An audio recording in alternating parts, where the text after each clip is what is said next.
Welcome to MD education. आज आम यही भिडियो तृतीय श्रेणी आम भाषा आम साहित्य बही बण और बणई कविताटीर प्रश्न उत्तर गुड़िक आलोचना करिबा। तेबे आरंभ करिबा। अभ्यास नंबर 1 रे देछि देख। आस कवितारु खोजी कहिबा। क किए महुला फूल को गणुथिला। ए कविता रे किए महुला फूल को गणुथिला ना बणी महुला फूल को गणिथिला। उत्तर रे हेबा बणी महुला फूल को गणुथिला। नंबर ख बणी गछ डाल रे थंट घसुथिबा बेले कुना ताकू कोन कहिला। बणी गछ डाल रे थंट घसुथिबा बेले कुना ताकू ता पाखकू आसीबा पई कहिला। आसिले ताकू फाले मीठा पिजुली खाइबाकू देबो बोली से कहिथिला। नंबर ग कुना बणी को कौन खाइबाकू देबो बोली कहिला। कुना बणी को पिजुली कदली छेना सर खाइबाकू देबो बोली कहिला। घ बणी काहाकू निजर मित बोली कहिला। बणी जंगल को निजर मित बोली कहिला। नंबर 2 आस बण और बणी कवितार शेष दुई पद आवृत्ति करिबा। बण और बण कवितार शेष दुई पद कौन अछि देख। शेष दुई पद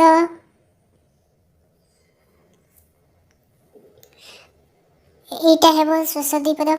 कुना भाई ना सुना पंजुरी देवकी सेई सुख पर अधीन बंदी जीवन अटई बड़ दुख।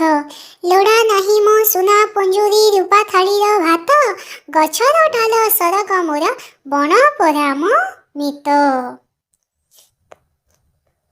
नंबर 3 तले दिया जाइथिबा पदटी को सजाड़ी लिखिबा। देख तले पद देछि गोटे पद सेटा को आमे सजाड़ी करी लिखिबा। उलट पालट देछि।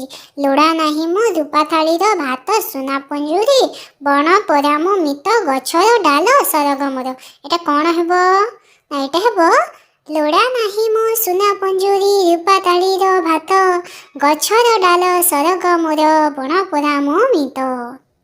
नंबर 4 बणी परी आउ क्यों क्यों चढ़ई आमर मित होई पारिबे तार गोटे तालिका कर। बणी परी आउ क्यों क्यों चढ़ई आमर मित पाइबे। एमिति आउ चढ़ई माने अछंती सुआ सारी कोइली एपरी अनेक चढ़ई अछंती। तार माने निजे निजे मध्य लिखिबो। नंबर 5 जेपरी बसी बसी जीवाकू आमे बसी बसी का कहू सेपरी कौन हेबो। देख तले देछि उड़ी उड़ी जीवाकू बसी बसी जीवाकू बसी बसी का उड़ी उड़ी जीवाकू उड़ी उड़ी का चाली चाली जीवाकू चाली चाली का दौड़ी दौड़ी जीवाकू दौड़ी दौड़ी का गाई गाई जीवाकू गाई गाई का आ नाची नाची जीवाकू नाची नाची का हेबो। नंबर 6 कविता रे आनिबे बापा मोर कुहागला बेले कथारे मो बापा आनिबे बोले कुहा जाय। सेई परी कविता रे देख कविता रे आमे कहि थाउ आनिबे बापा मोर किंतु सेटा को आमे जति कथा रे कहबा तबे मो बापा आनिबे बोली कहू। सेई परी कविता रे देख देखिबू केते जात सेटा आमे कथा रे कहिले कोन हेबो ना सेटा आमे कहिले केते यात्रा देखिबू हेबा। तापरे कविता रे जेपरी घसुछु थंटा डाले तो सेटा को आमे जति कथा रे कहबो तबे हेबो डाल रे थंटा घसुछु। कविता रे नीति हेबो देखा सेटा आमे कथा रे कहबो नीति देखा हेबो। कविता रे पाउछि केते सुख सेटा कथा रे हेबो केते सुख पाउछि। नंबर 7 बण ओ बणी रे चित्र रे रंग दियो। एटा गोटे जंगल रहिछि आउ गोटे बणीटा सेठारे अछि तो जंगल रे एवं एथिरे तमे माने चित्र देबो। नंबर 8 आस पद्य रूप को गद्य रे प्रकाश करिबा। देख पद्य रे लिखा हिछि एटा सेटा हम गद्य रे कोन हेबो लिखिबा। सरधा सरधा को गद्य रे हेले श्रद्धा सरग को स्वर्ग नीति को नीति प्राण को प्राण।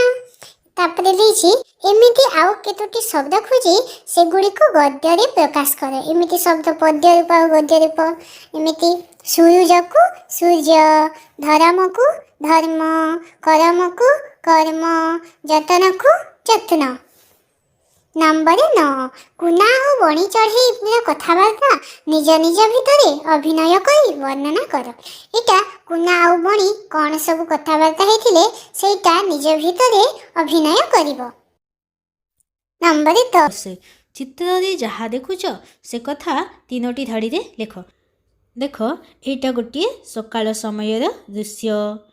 ଗୋଟିଏ ଝଙ୍କାଳିଆ ଗଛଟିଏ ଅଛି। ପାଖରେ ଛୋଟ ଛୋଟ ପାହାଡ଼ କେତେଟି ଅଛି। ସୂର୍ଯ୍ୟ କିରଣ ଚାରିଆଡ଼େ ପଡ଼ୁଅଛି। ଗଛ ଡାଲରେ କେତେକ ଚଢ଼େଇ ବସିଛନ୍ତି ଓ କେତେକ ଖୋଲା ଆକାଶରେ ଉଡ଼ି ଯାଉଛନ୍ତି।